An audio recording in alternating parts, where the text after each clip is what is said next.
enseignant-chercheur et par ailleurs ancien directeur national de la culture et ex-ministre de l'enseignement supérieur et de la recherche scientifique, M. Baïlo Teliwel Diallo, cet amoureux de la paysannerie a toujours nourri l'ambition selon laquelle le développement local passe nécessairement par l'agriculture. C'est d'ailleurs ce qui l'aurait motivé à ouvrir sa propre ferme.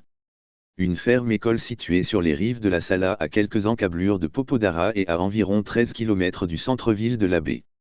C'est dans ce vaste domaine qu'un Baïlo Teliwel en forme est visiblement très à l'aise a accepté de recevoir Guinéen News. Interrogé par rapport à ses motivations pour la mise en place de cette ferme. Surtout après avoir occupé des hautes fonctions au sein de l'administration publique guinéenne, sans ambiguïté Teliwel nous dira que, lorsqu'on me pose cette question, c'est sous-entendant un ancien ministre devenu fermier. Or, c'est presque l'inverse. Quand j'enseignais l'économie du développement à Guemal durant les années 70, j'avais orienté mon cours sur la réflexion de la place de l'agriculture en matière de développement.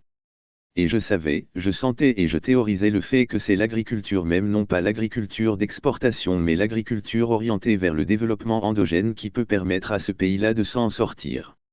Mon modèle n'était pas la Côte d'Ivoire.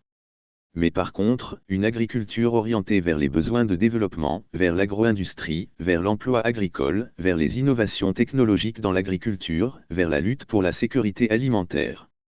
Je crois en cette agriculture-là avec une forte implication des scientifiques et des jeunes pour mobiliser les ressources dont le pays a besoin. Donc j'avais ça en cours sous une forme théorique. Aux Seychelles, j'ai rencontré des professeurs venus du Vietnam, de l'Angleterre avec lesquels je partage les mêmes idées. Et donc qui m'emmène à approfondir ma réflexion sur la place d'une agriculture autocentrée, endogène et durable. C'est aux Seychelles, que partant de tout ça que moi et mon épouse avons décidé, une fois de retour au pays, on va réfléchir à la mise en place d'une ferme.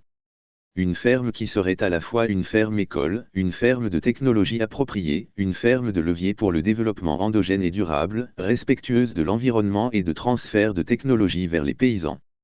Je rentre en Guinée en 1984 et je propose au président Feu Ahmed Sékou Touré de piloter un projet qui allait revitaliser les centres d'enseignement ruraux.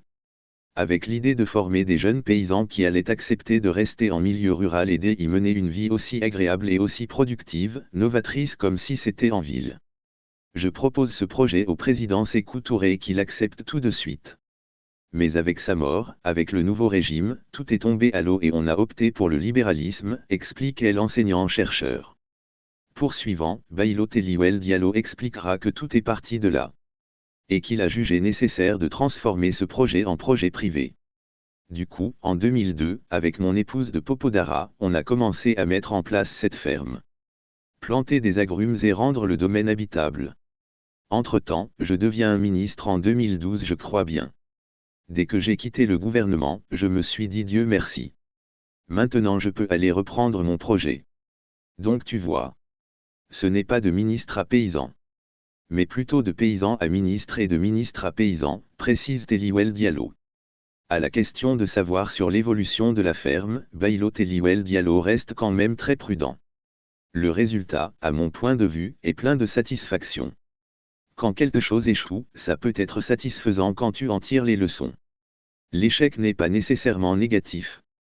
Ça te permet d'avoir une expérience de laquelle tu tires des leçons, reconnaît l'ancien ministre sous Alpha Condé avant de poursuivre, c'est déjà une ferme école.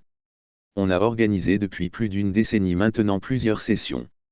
Des sessions de formation en entrepreneuriat rural des jeunes.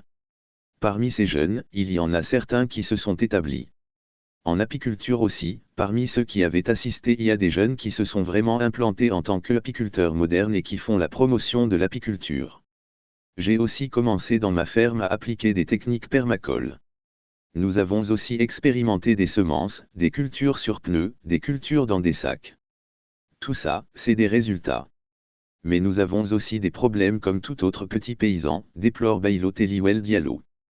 Par rapport aux perspectives, cet inconditionnel du PDG RDA entend poursuivre les recherches surtout avec les défis liés à la concurrence déloyale dans le marché et au changement climatique.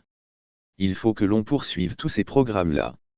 Surtout en période de changement climatique qui devient de plus en plus évident. Aujourd'hui, il faut que les jeunes sortent de l'esprit de mendicité. Il y a un potentiel incroyable. Il ne faut surtout pas faire de la démagogie. Il y a des difficultés. Mais il faut que les jeunes se dotent de ressources intellectuelles, organisationnelles et qu'ils se mettent ensemble pour relever les défis, pour résoudre le problème et pour réussir dans leur activité, conseille Teliwel Diallo pour conclure.